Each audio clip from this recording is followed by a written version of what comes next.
El taller lo van a impartir Christine Penny y Juan Burriel, ambos de Cambridge University Press. Os los presento muy brevemente, no quiero perder yo más tiempo. Christine es Global Training and Author Support Manager en Cambridge University Press. Tiene una amplia trayectoria en el ámbito académico, dirección teatral y educación, y gracias a su trayectoria pues ofrece formación especializada para autores, para bibliotecarios de todo el mundo, sobre todo para ayudarnos a entender mejor los procesos editoriales y la publicación científica.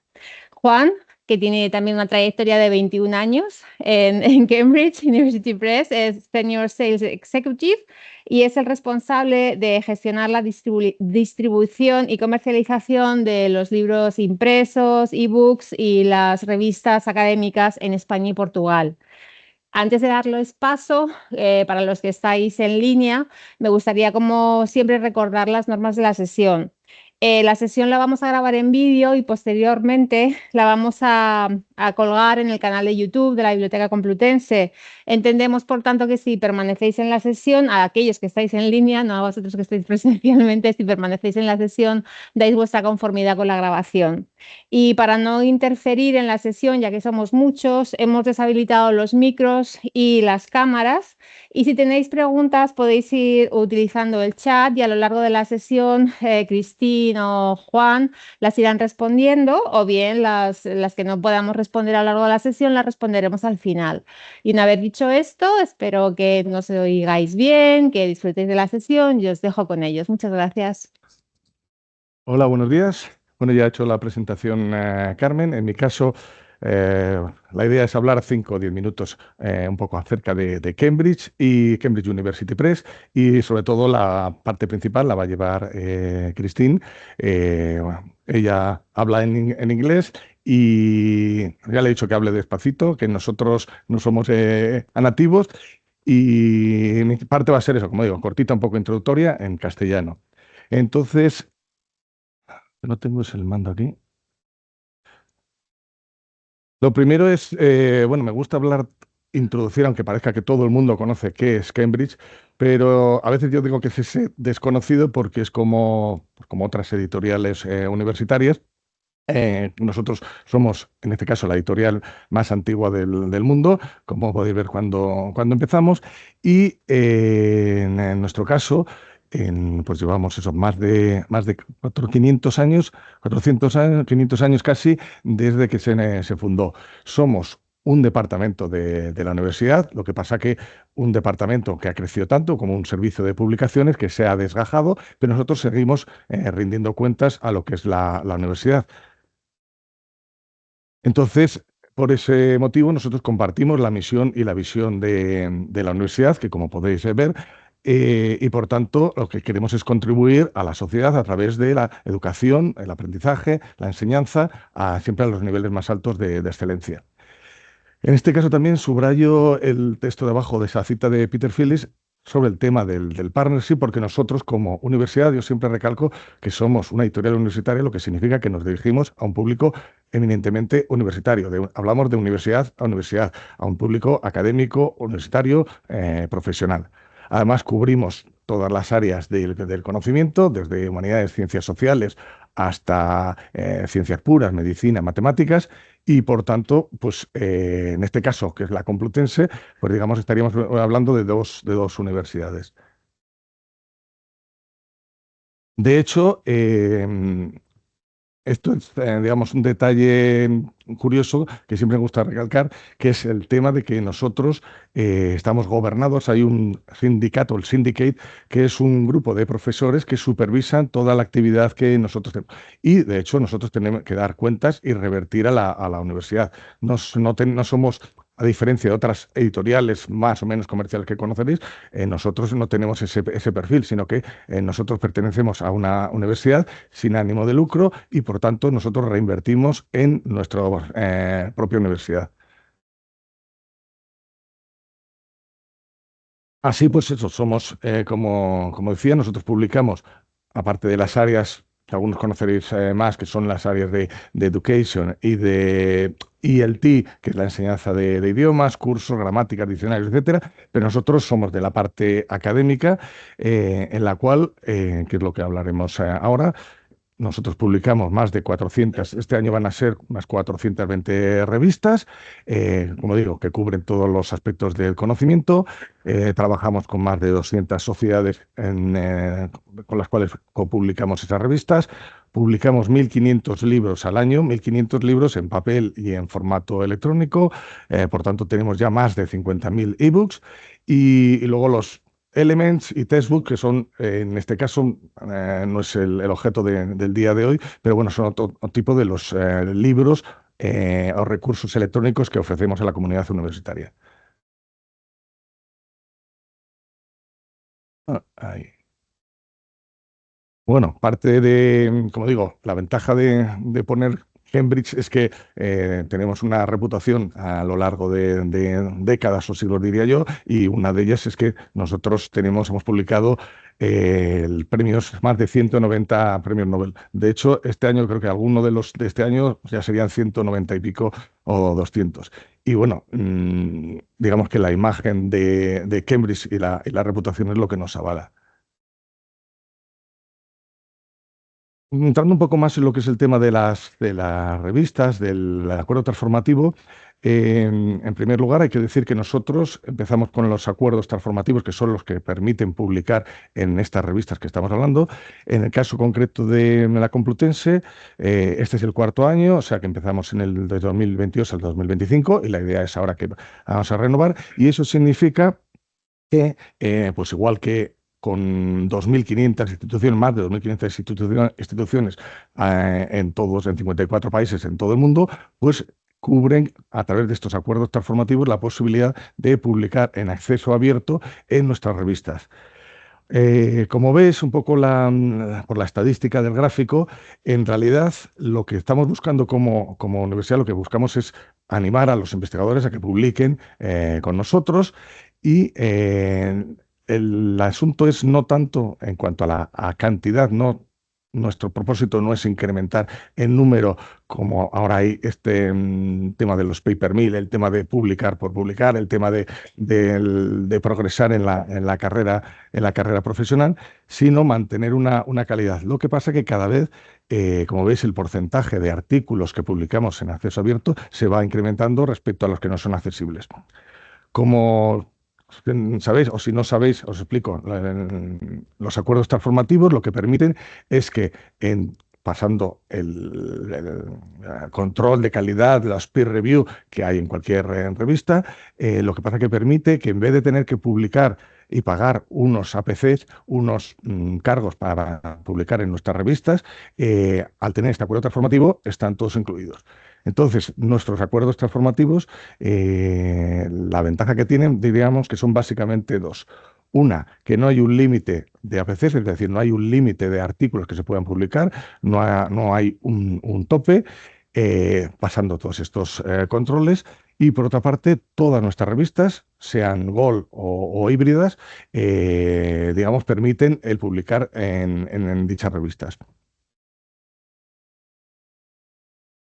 Así pues igual, como veis, es un poco para especificar cómo ha ido creciendo el porcentaje de artículos en acceso abierto desde el año 2021 hasta nuestro objetivo es 2026-2027 alcanzar un 73, estamos en un 73, alcanzar que la mayoría, el 80% de nuestros artículos, de los artículos que se publican de investigación, no estamos hablando por ejemplo, notas de cartas al director, no estamos hablando de reseñas de libros, sino de artículos de investigación que sean en acceso abierto.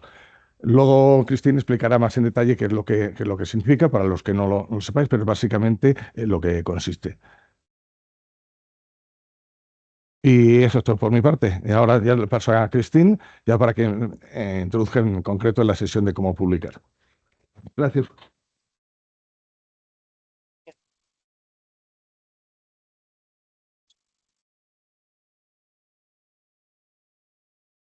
There. Thank you, Juan. All right. I only speak English and I apologize in advance. My name is Christine. It's lovely to see everybody online. I guess I'm waving to the camera and everyone here in this room. It's a pleasure to join you. I work with authors and publishers really, really often, and it's one of the biggest joys of my job to kind of work with authors and get you going on your publication journey. Now, we're really hoping that by having you join us today, sorry, I keep thinking there's a camera there. There's not, it's there. That this is a support for you to learn how Cambridge works behind the scenes a little bit, so you have a little more clarity in terms of what you need to do to be best prepared. This session, what I'm about to talk about, is very much geared toward academics who are later in their graduate career. If you're a PhD student, or if you have simply never published with Cambridge, even if you're already advanced, if you're a professor or you are currently teaching. So if you are an undergraduate, welcome. However, this might be a little beyond what you're currently working on right now. So to get us started, actually, oh, and I will say, so for everybody online, you are more than welcome to put questions in the chat. We will look at those. I will be pausing the presentation, I don't know, every chunk, and then we'll take questions. If they need, or we need a little translation, because I'm only speaking English, Juan will join me and we can answer those, and then we'll move forward. Hope that sounds good. Otherwise, if the people in the chat, if you could please not do like crazy chat, hey, how's the weather where you are? Like, that would be great.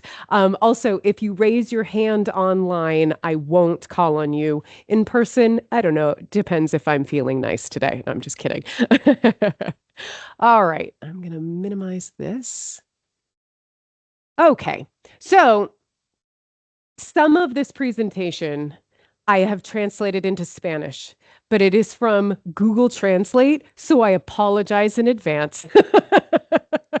You'll see I tried to give you some headlines, and then eventually I was just like, okay, I think they'll figure it out. So one thing about me, I am an American. People ask me all the time, but I live in London and I work for Cambridge. It's great. And when I moved to London, I found running.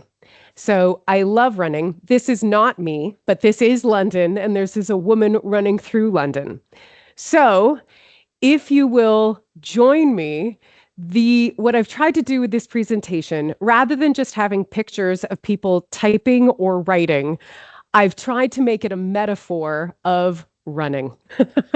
So if you've ever needed to train for something, even if you're maybe in the middle of, I don't know, writing your research, you have to have a plan. There's a starting point, there's a middle point, there's a challenge point, and then there's hopefully a successful point. And that's essentially what I've tried to do with the structure of this, but in the realm of running, to give us something else to chew on other than somebody looking like they're doing this.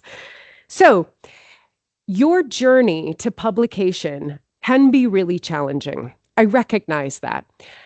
As authors, you are the one who knows your information best. You are the one who is the expert in your area.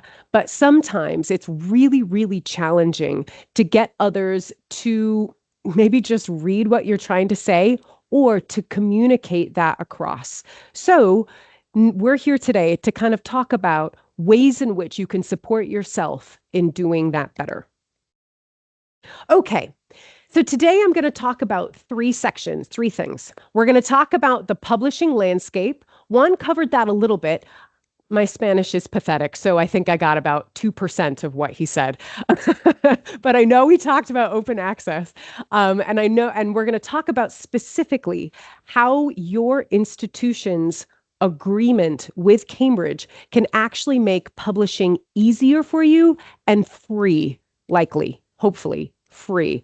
I mean, unless you want to pay the institution more money, like that's up to you. If you really, I'm just kidding.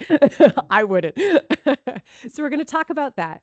Then we're going to talk specifically about what publication looks like. This is especially for people who have never published.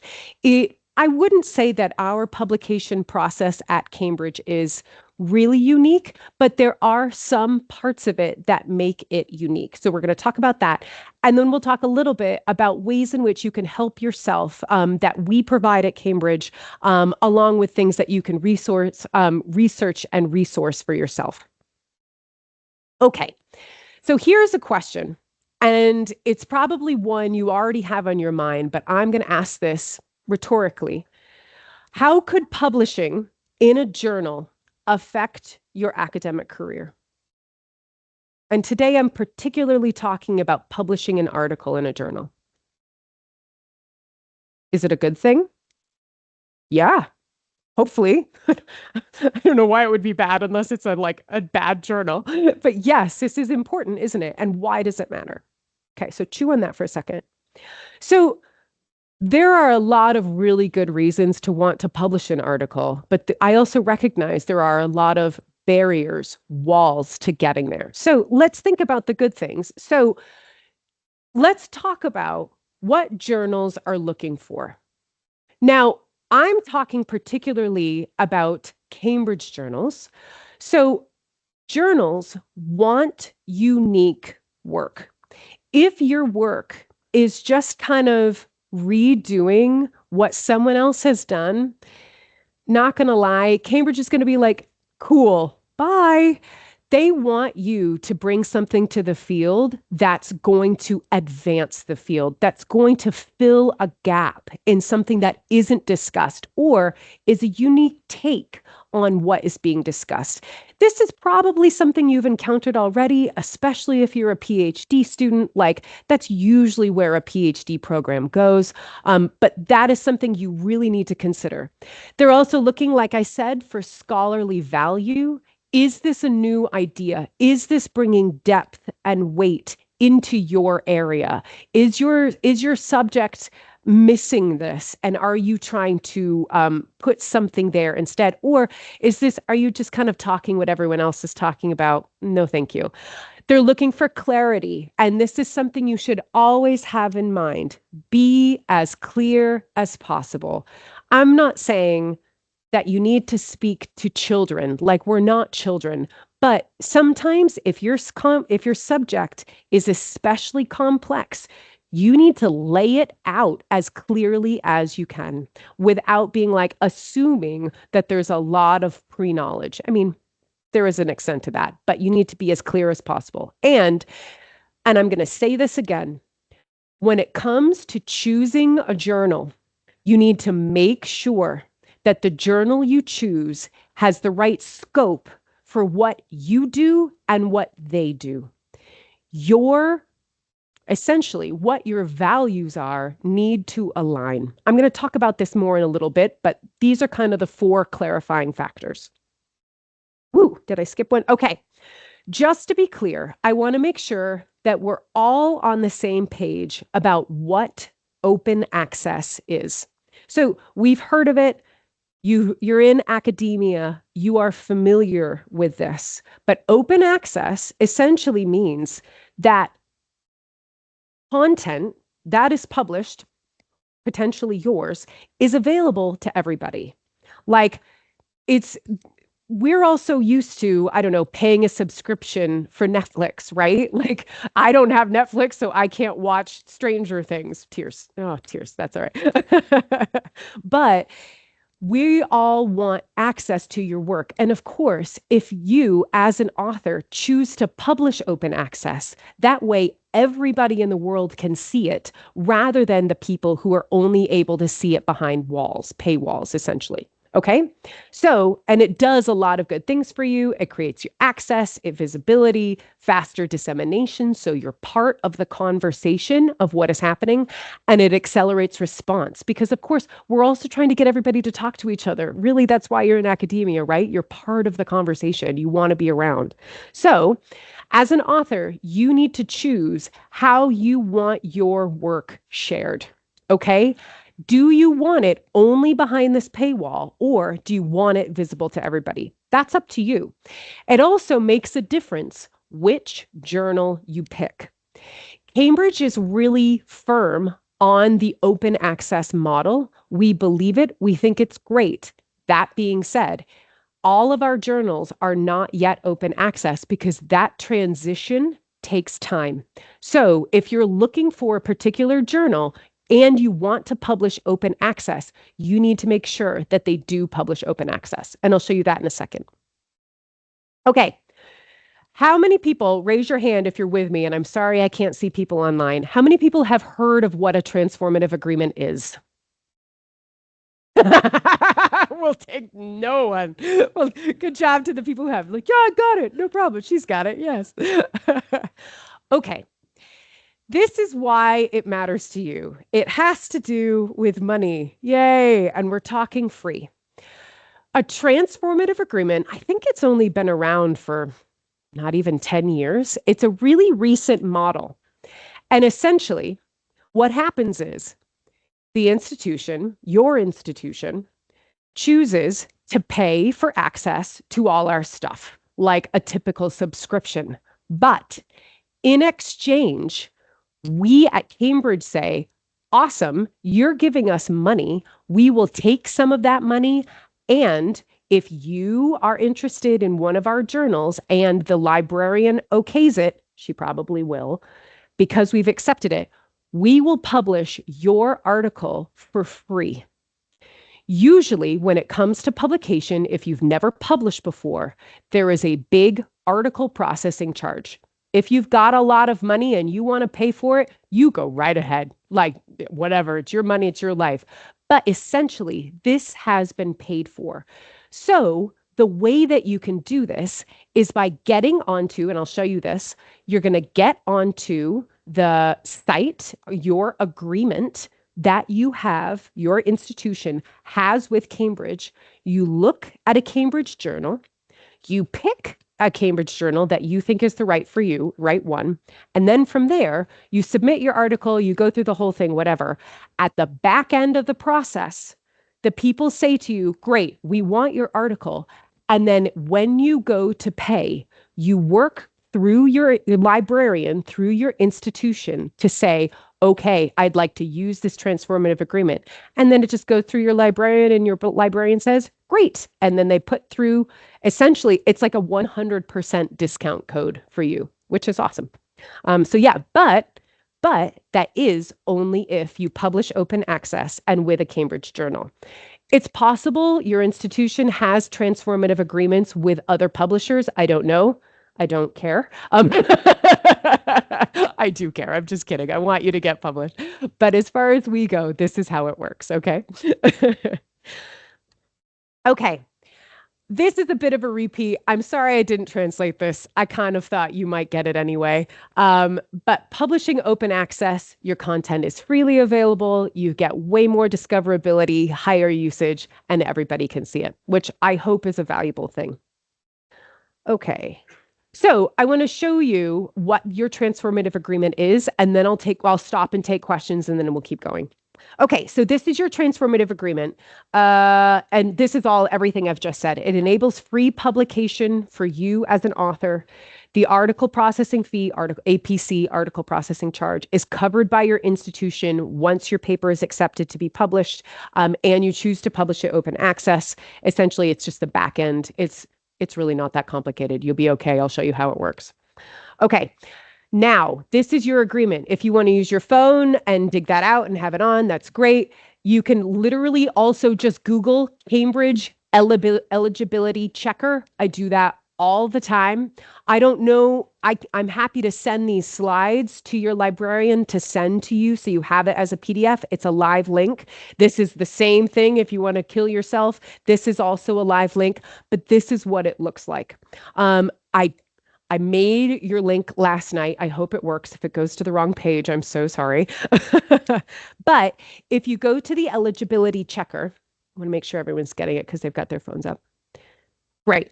When you go to the eligibility checker, this is what it looks like. Rather than navigate to Google Chrome, I just took screenshots. Okay, this is what it looks like. You'll see, you can even look it up.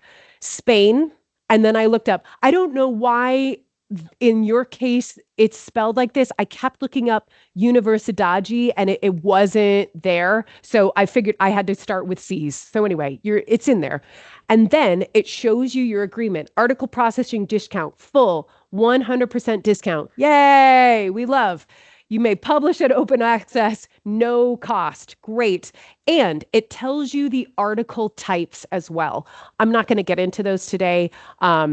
Yeah, there's a little more of that. The next steps is literally just me scrolling down, and this begins to show you the list of all of the journals at Cambridge that are included. Okay, so if you go to that page, you'll just see you can start scrolling, and there it is. And be like, oh yeah, I've been trying to check out the Africa journal or the aeronautical journal. Great, it's included. Awesome. If you're interested in a journal that is not on that list, I don't really know what to.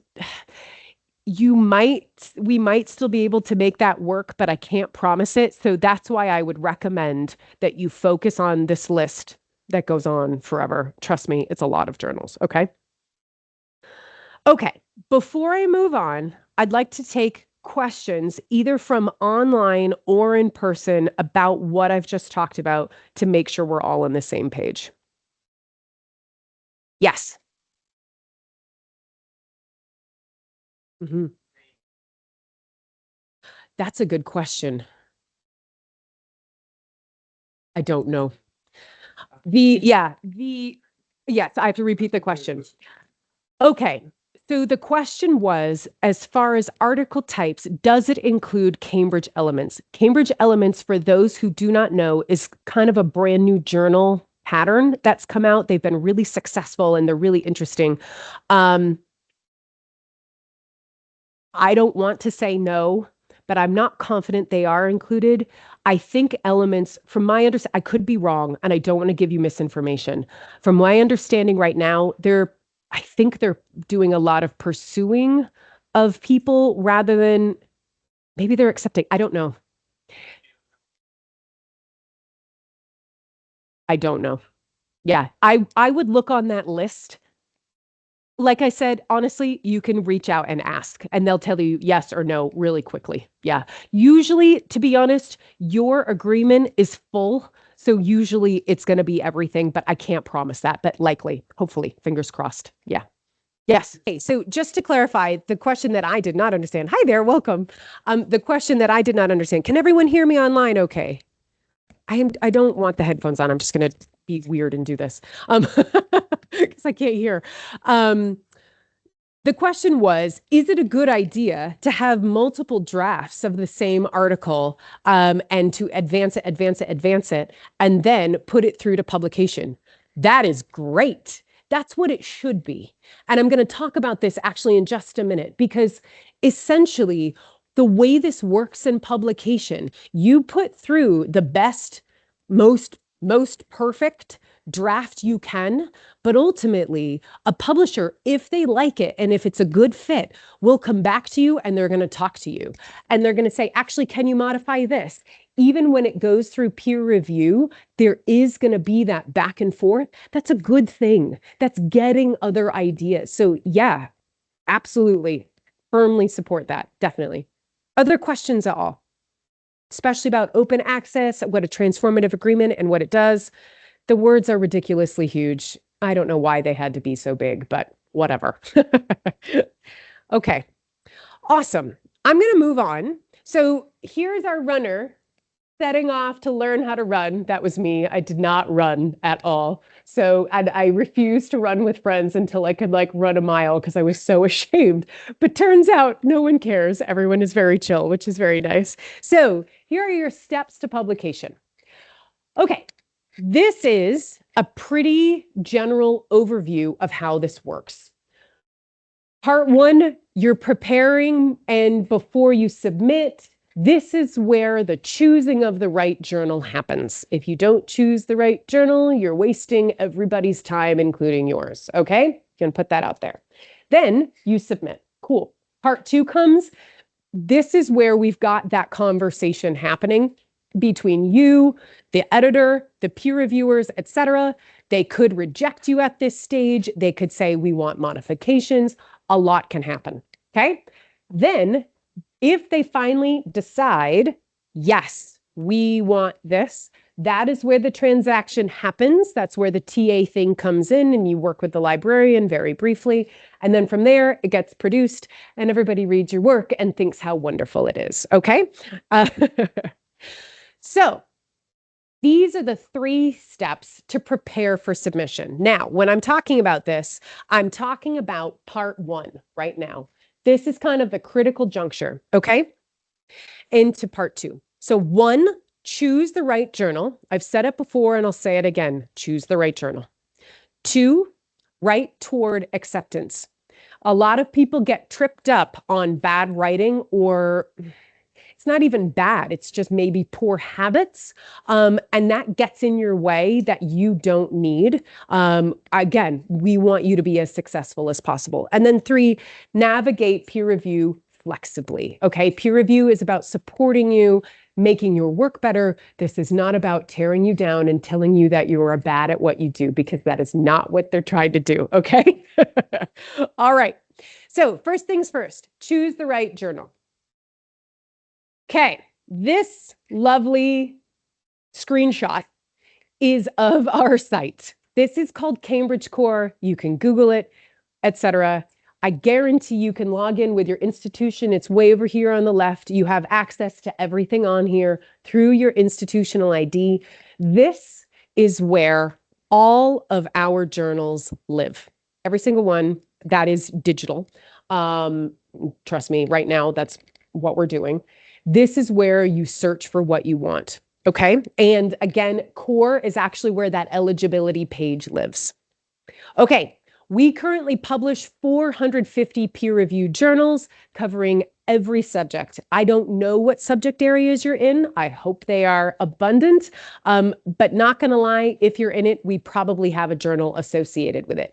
Also, if you ask me what the right journal is that you should publish in, I will say, I have no idea, because unfortunately, I don't know what every single one of the 450 prefer.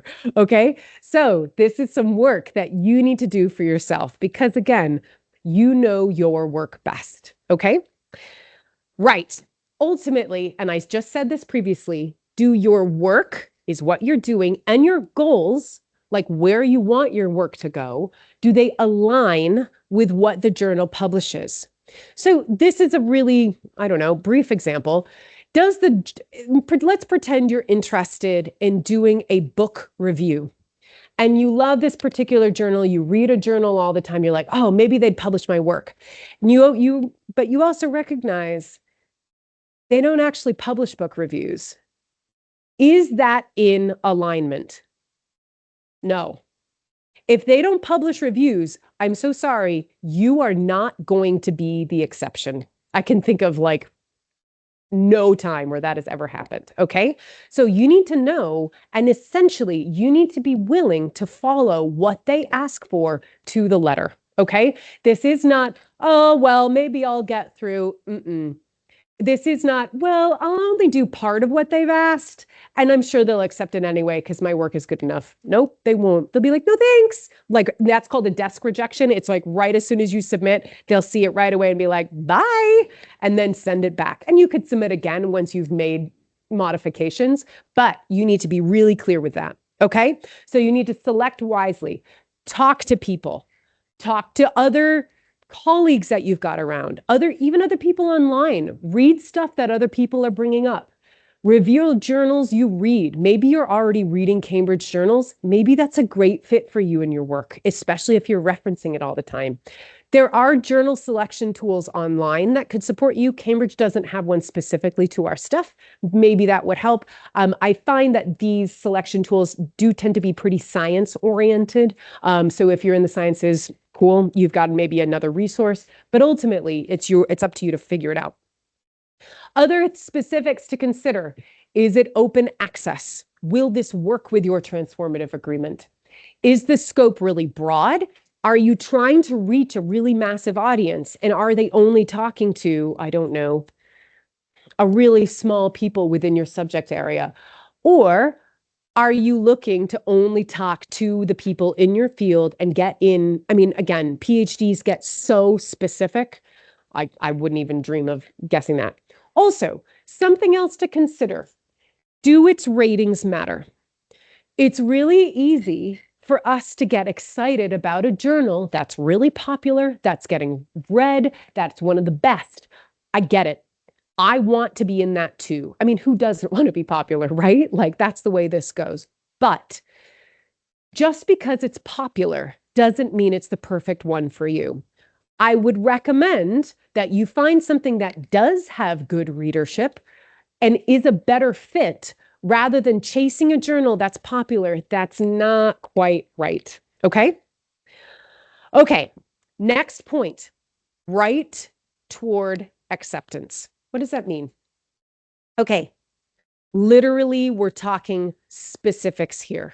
Are you writing well? Is your English spot on or is it sloppy? And you know what? If it is, that's okay.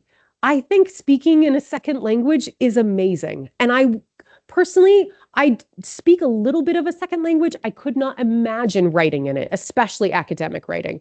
So if you need help with that, that's okay. It's fine. But you also need to make sure that your stuff is good and ready to go, okay?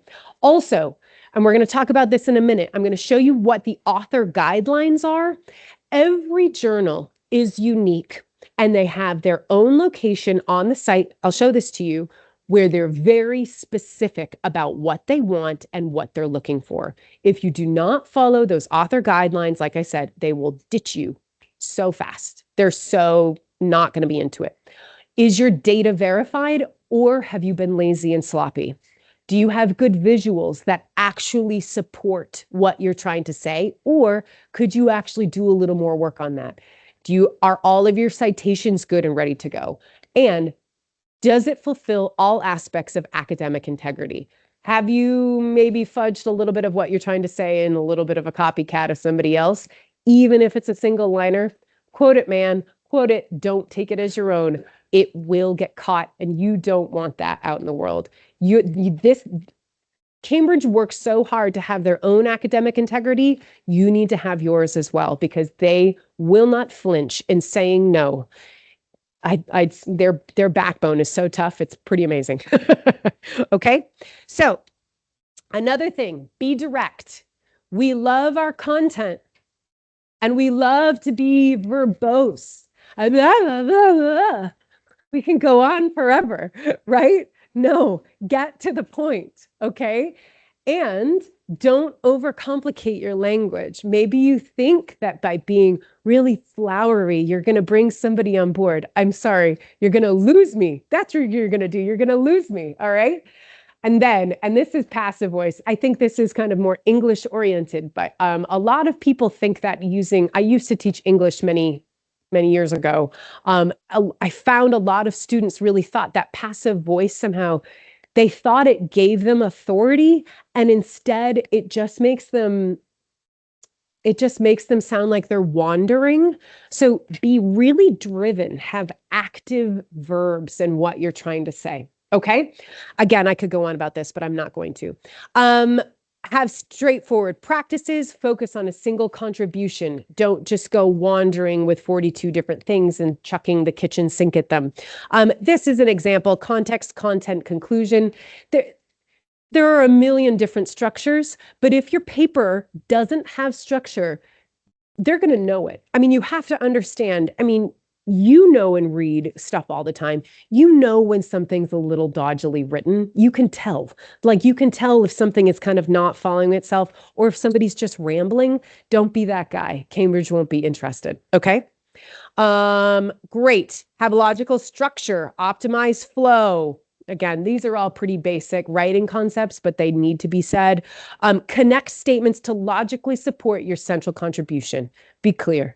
Essentially, you need a really good thesis or point.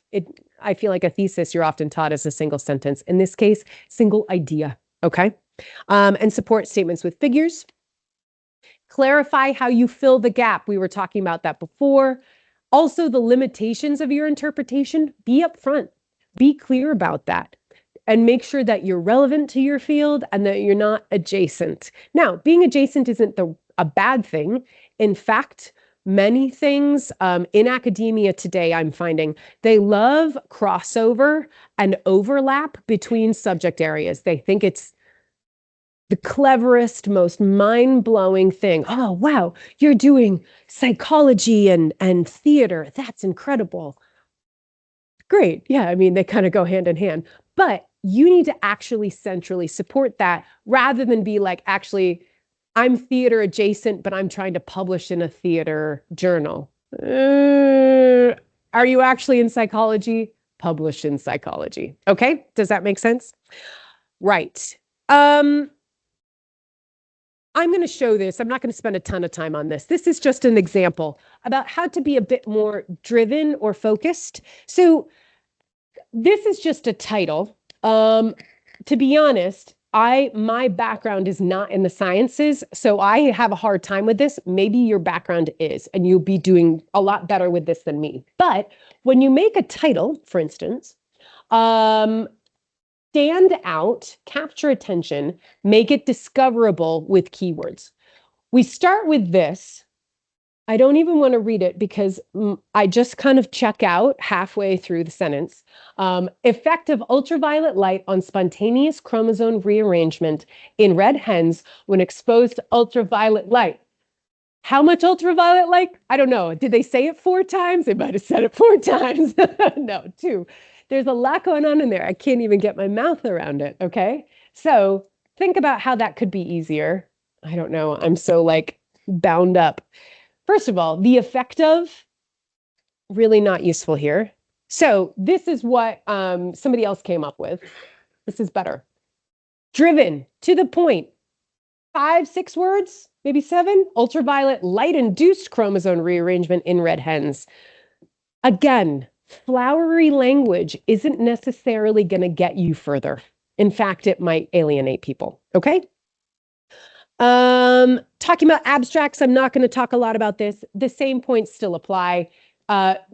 Summarize your outcome, length, discoverability, etc. Be clear and concise. And then I'm not going to talk about peer review just this moment.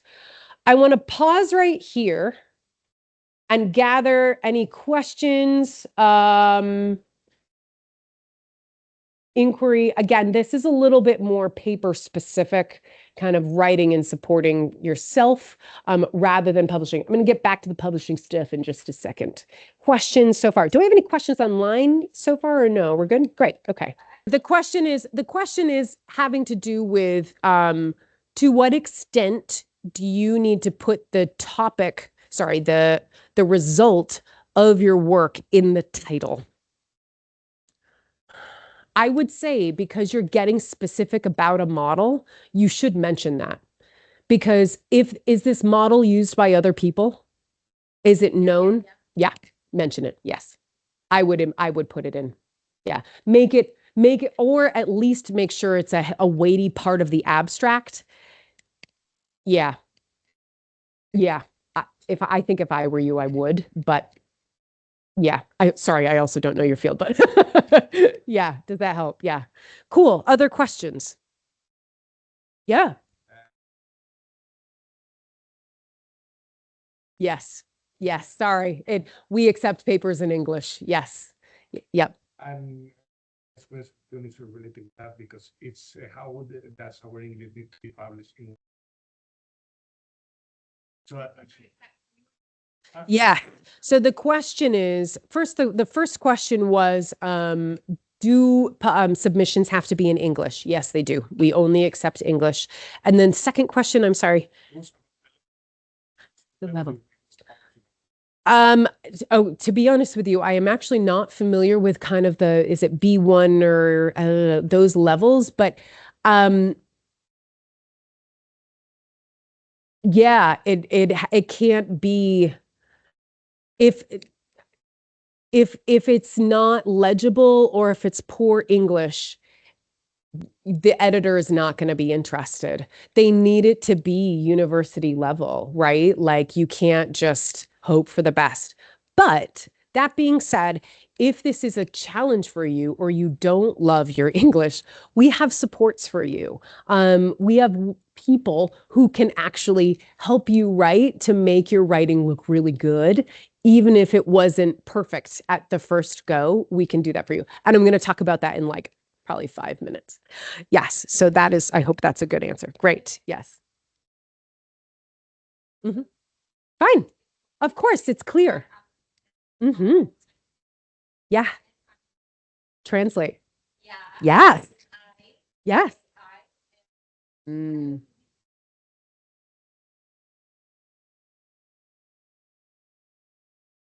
Yeah. Yeah. So, okay, I'm going to say, as far as AI goes, and we can go down a deep, dark hole when it comes to AI. Yeah, I think having, like Google Translator, a translator support you in that is fine. I would caution you because often a language model might take your work, and I don't want that for you, especially like ChatGPT. That makes me a little nervous. Yeah, talking to friends, I mean, just because there are good English speakers doesn't mean they're good English writers. Just putting that out there. I know a lot of good English speakers who can't write to save their lives. So, but if they're professionals and you trust them, that is completely up to you. We do have a translation service, even, or even just like writing support service. Unfortunately, it's not free, but maybe you can put your little APC money toward that instead of like paying for the article to get published. Yeah. So to that point, I think that's a fine strategy, but I would just want to make sure that your friends are really good.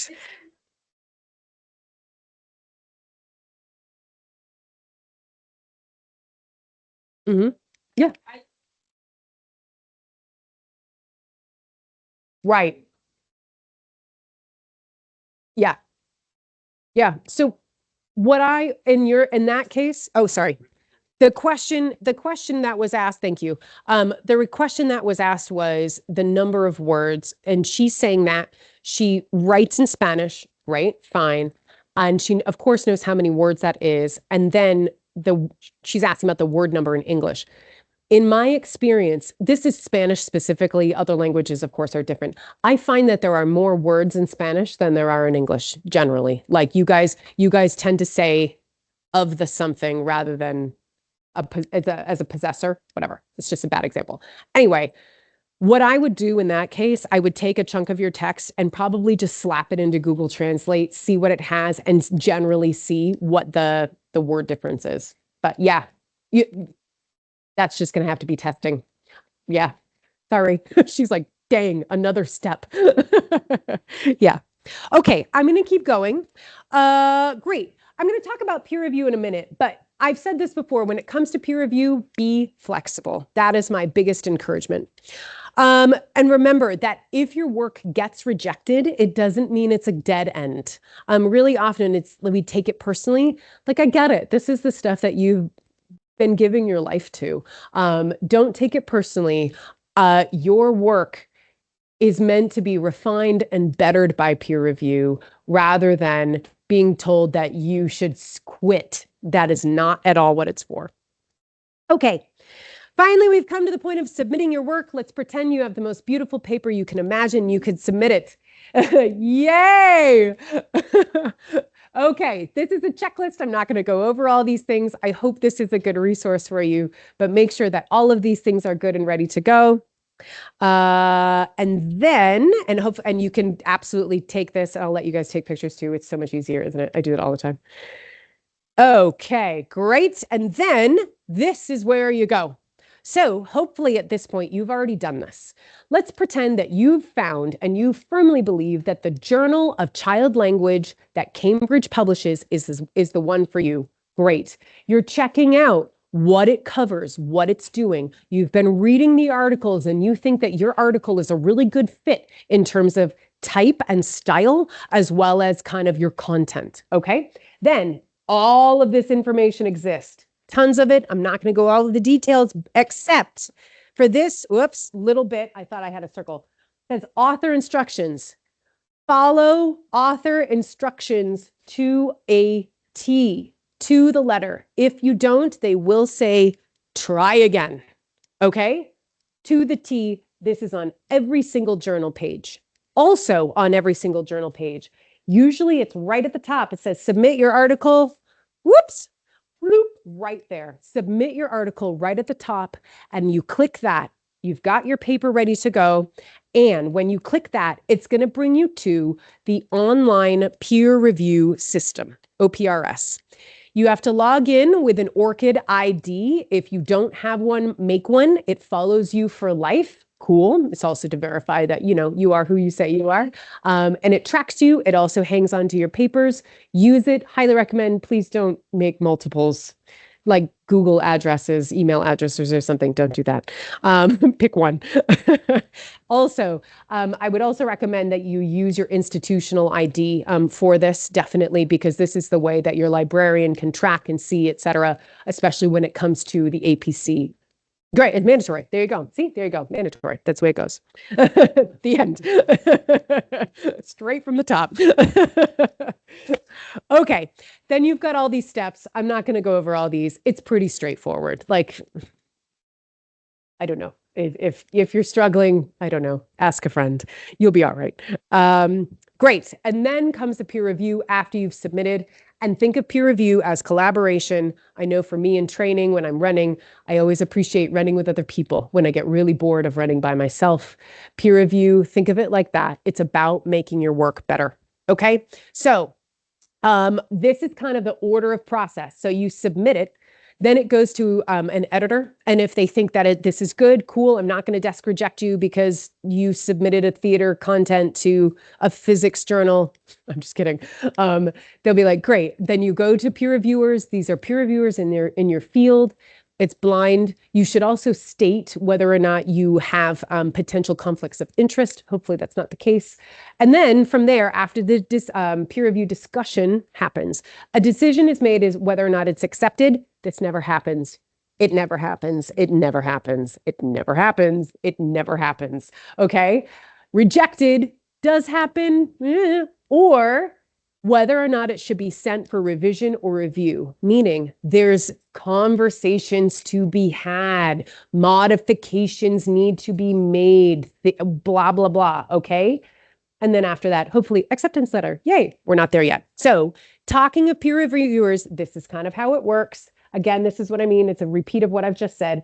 You submit, it goes to the journal editor who screens it, desk rejected. Then it goes to the reviewers, blah, blah, blah, blah, blah. They assess, and this can go on forever. This back and forth can take a lot of time. And also, just to be clear, all of this takes a lot of time.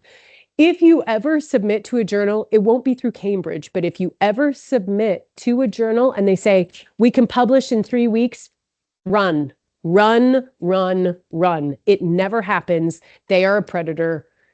Don't do it. That's all I'm going to say. I have a whole other presentation about this. Don't do it.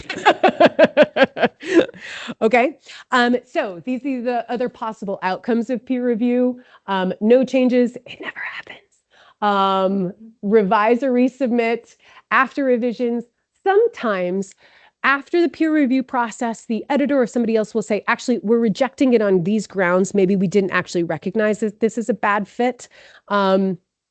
And maybe that is kind of a moment where you need to kind of step back and say, oh yeah, maybe it's not a good fit.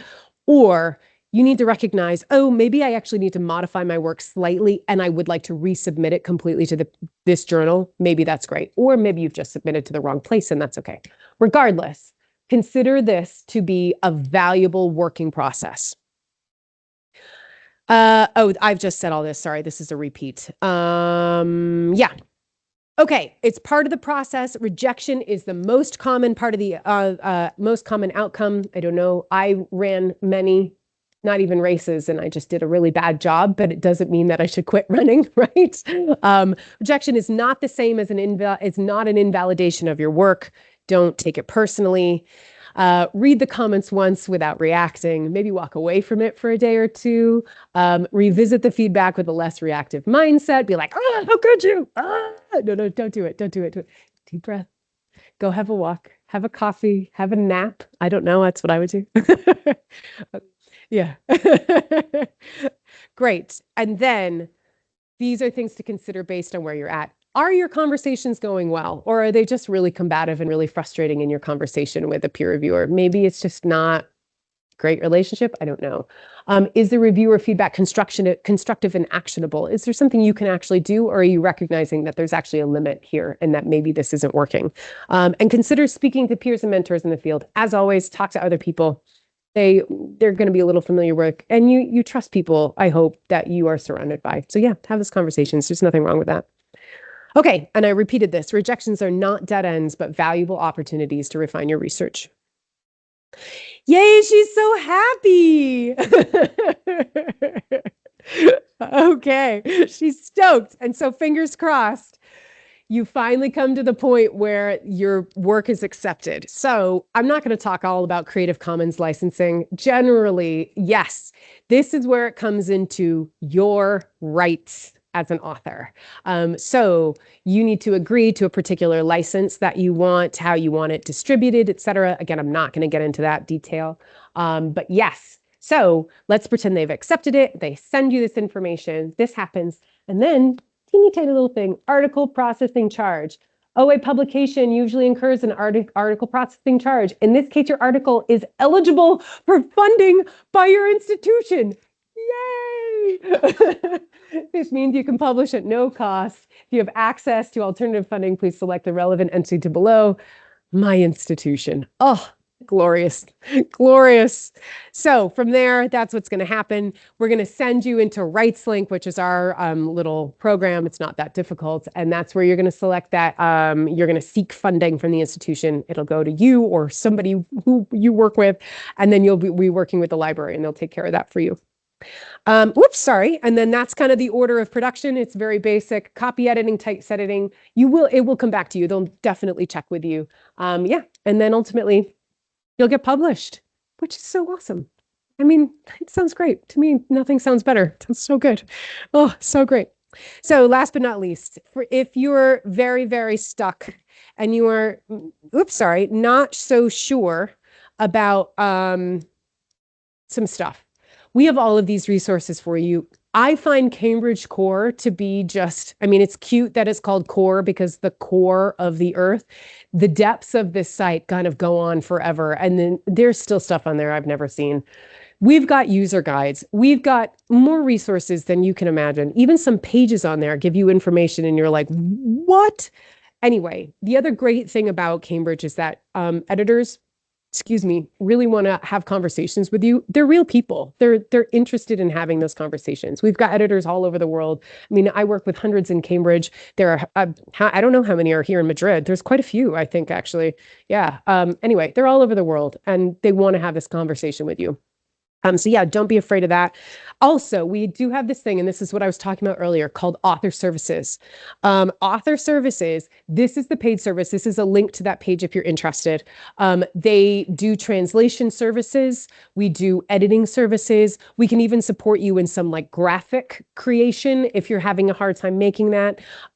Yeah, so all of this is available. You can even put in and get a quote for it based on, I don't know, the amount of time, like the kind of turnaround time you want.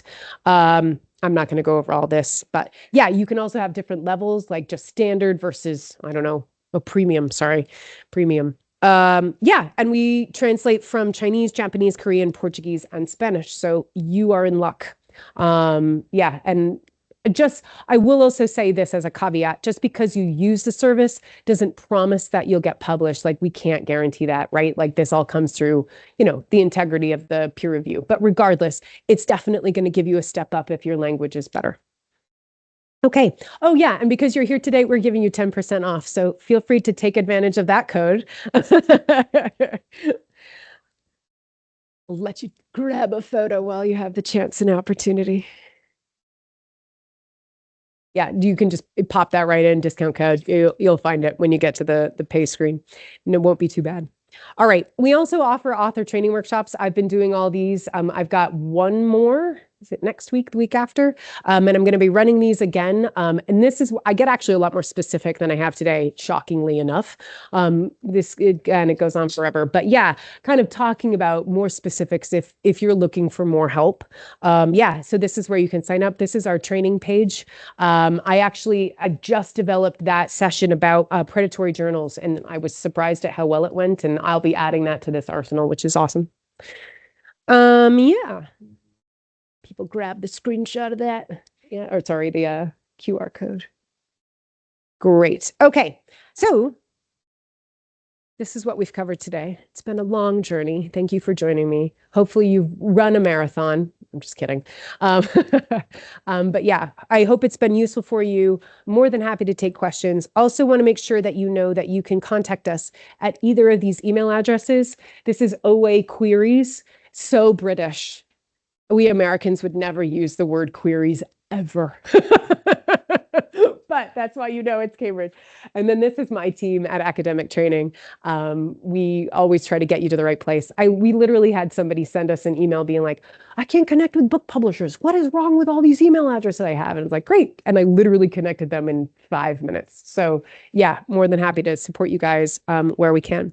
So from where we're at right now, I want to make sure that we do. I'm happy to answer questions. Don't know if we have more online or in person. Yes. I will try. I can't promise anything. I will try.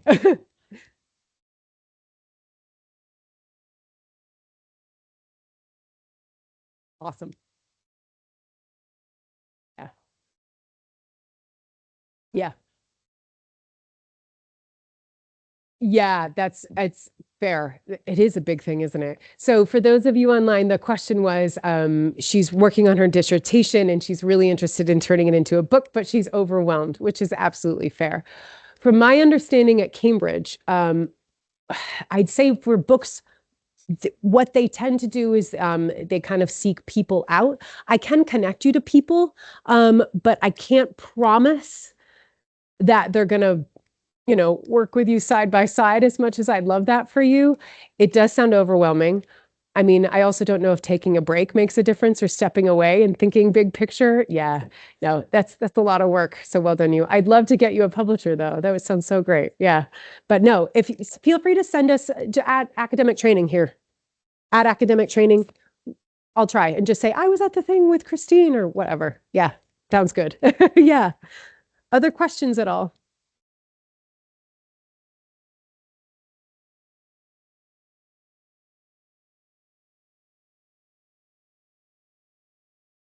Great. I will.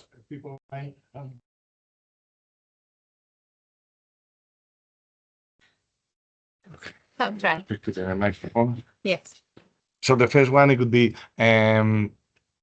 sorry, there is a, if an article is registered and the procedure has been followed correctly, can it be rejected for any reason? I think because I have replied that you have mentioned in the workflow, but I think she's mentioning about the first step in the workflow.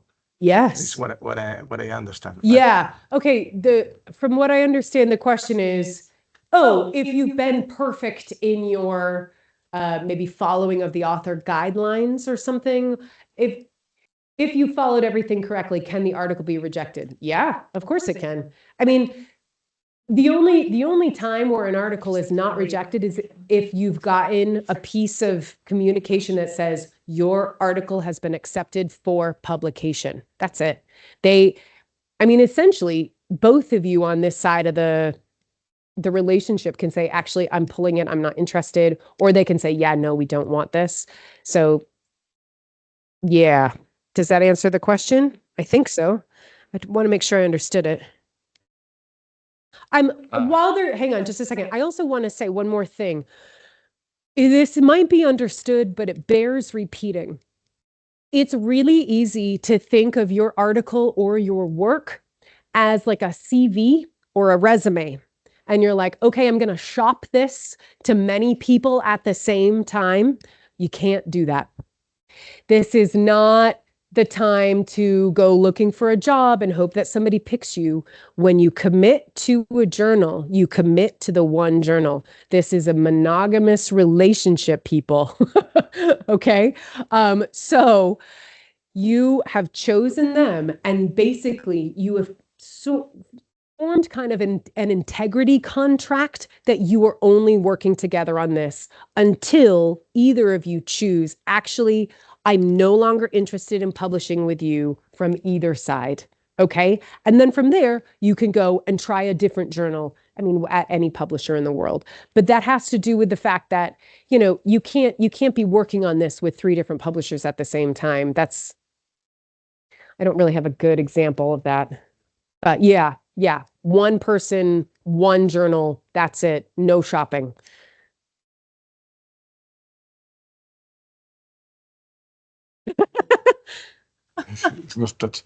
Well, the second question it was related what you have just mentioned. What happens when you have sent it to another institution already and you are waiting for approval? So So no. either you need to continue with that and wait out the process. Like I said, it takes a long time. That's another reason why you need to pick the right journal. Every publisher is like this. It takes a long time, so you need to be willing to wait out the process. Or if you've decided that this is the wrong journal for you, you need to communicate with that journal and say, I need you to stop considering my work because I'm moving on in the process. It's up to that person. But yeah, that's how it works. Sorry. Oh, I didn't repeat the question. Next one. Yeah, I'll get there. How do you submit a book proposal? I don't. How do you submit a book proposal? I don't know. Send me an email. I know the 2 men who do that. They're awesome. They're really great. But I would have to get those specifics from them. Yeah. Yeah, well, sorry. No, my reply is that, well, I'm part of in the sales department, so I'm not connected with editorial. But in my case, I receive from time to time some book proposals, and I pass on to the right editorials subject, and they take the decision or contact the author. So exactly. Yep. Another one. It's one. You mentioned that AI can steal our ideas and research outcomes.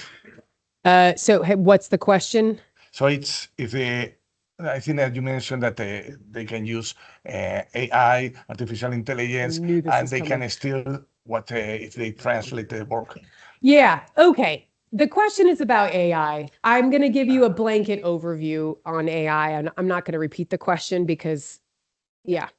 Okay. Look, AI is in the world. We get it. I think we also understand that AI is actually a valuable tool. However, I want to remind you that AI takes other people's ideas and regurgitates them. This is work that's already been done.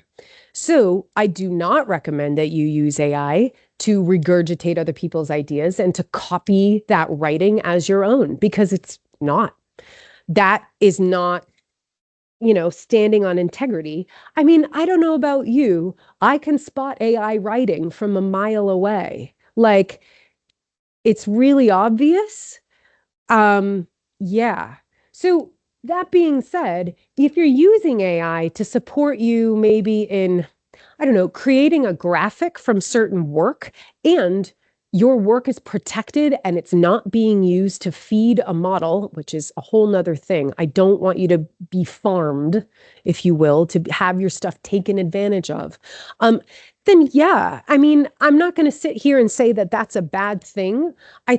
I know that Cambridge editors recognize that there are a lot of valuable tools in the world, but when it comes to compromising your work, your integrity, and copying other people's ideas, obviously that's a hard line of no.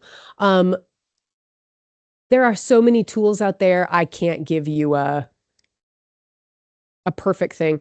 Something, for instance, I see a lot of use of AI with citations. And it's basically kind of supporting you being like, actually, this would be a great citation because it's basically a glorified search engine. To me, that's not actually compromising your work. It's just finding connections on your behalf. To me, I see that as potentially okay. But if you're letting the AI do the work for you, or kind of like draw a conclusion in any way, don't use it. I mean, maybe it gives you an idea, but you need to be able to back up that idea and write that idea on your own rather than, I don't know, copying whatever ChatGPT says. Please don't use ChatGPT, jeez. I hope that helps. So the one. Is there any limit on the number of articles that can be submitted for publication? To my knowledge, no. No limit. You're lucky. Some places in the world there actually are. Some places, some institutions, their agreement only lets them publish like 5 articles a year. So yeah, if you want to publish 15 articles this year, go for it. Do it. I was like, what? Yes, there is, how much time it takes to be answered? I think it's about the process of publishing. Yeah, people and love this question. Okay, the question was how much time does it take? Every journal is unique. I would say you get an initial response. You should get an acknowledgement of your submission right away, I think. And then from there, probably your other kind of initial conversation, my guess is, happens within 2 or 3 weeks of being like, okay, cool, we've reviewed it. We'll advance it to the peer review stage. But from there, the world is your oyster. It's a ton of time, like, especially if you're back and forth process. I've seen articles take up to a year to get published. And like, is that what I want? No, but it's also the reality we face. We're only human and we're all still doing the work, and yeah, it's how it works. So, like I said, if somebody says they can publish your article in 3 weeks, they're either lying or they're not good. So run. And there is another one in the chat. I published a short position paper of my dissertation in Cambridge. Can I publish a what? A short position paper. A what position? Short position Short paper. position? Short Of position. his Short dissertation. position? Short position. Short? A brief. A brief. brief.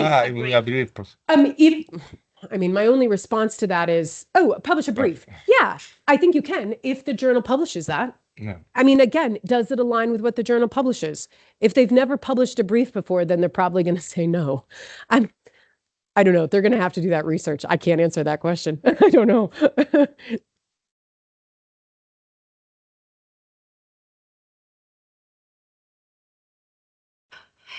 Tenemos 2 preguntas un poco sobre la renovación del acuerdo transformativo, que yo creo que Juan nos la podrá responder el mejor.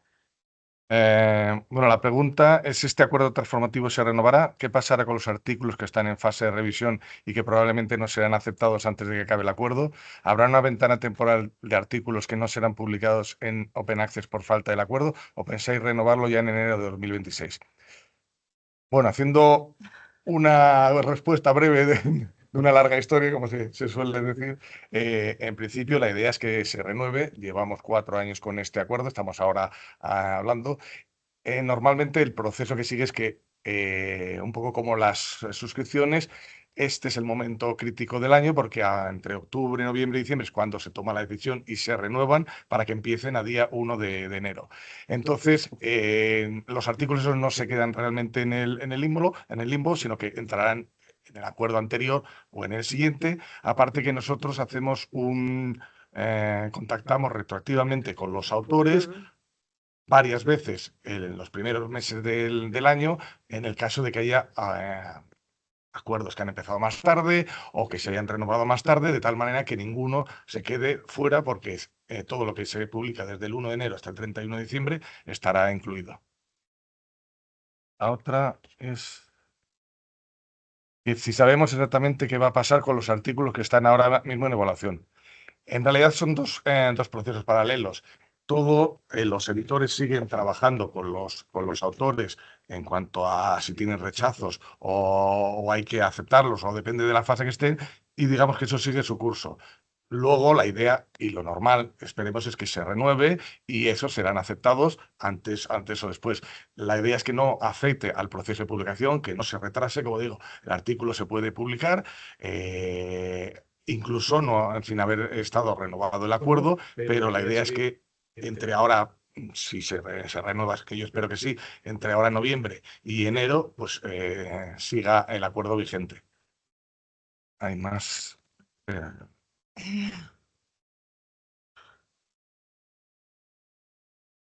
Ahora en inglés, but can you try to submit several articles at the same time, or do you have to wait for them to reply to the one you already submitted? I don't know if I'll repeat the question. Can I submit multiple articles at the same time, or do I have to wait for one to be replied to? Are they talking about submitting to the same journal? Well, it's not clear if it's at the same journal or they are submitting several articles to different journals or different. Oh, no. I mean, if you're submitting different work to different places, that's fine. You don't have to wait. You can do, yeah. I mean, again, it just has to be unique and independent work. You can't just be submitting portions of your work. I don't know. You can't be sharing the love. Monogamous relationship, guys. Monogamous. Yeah. Yeah. Yeah. Another question related again with artificial intelligence, and I would like to add something to what you said before, is what about using AI to help with translation? Yeah. And well, before I think we have, as you We have say, to be in careful. Cambridge course, something like the publishing ethics or ethics publishing, Yes. and there is a mention that yes, AI tools, as any other tool, Yes. in any other case, you have to state what you have used Yes. and what's the usage in your article. Yes. So it's there is no problem, there is no objection, but you have to state clearly what did you use and why and Yep.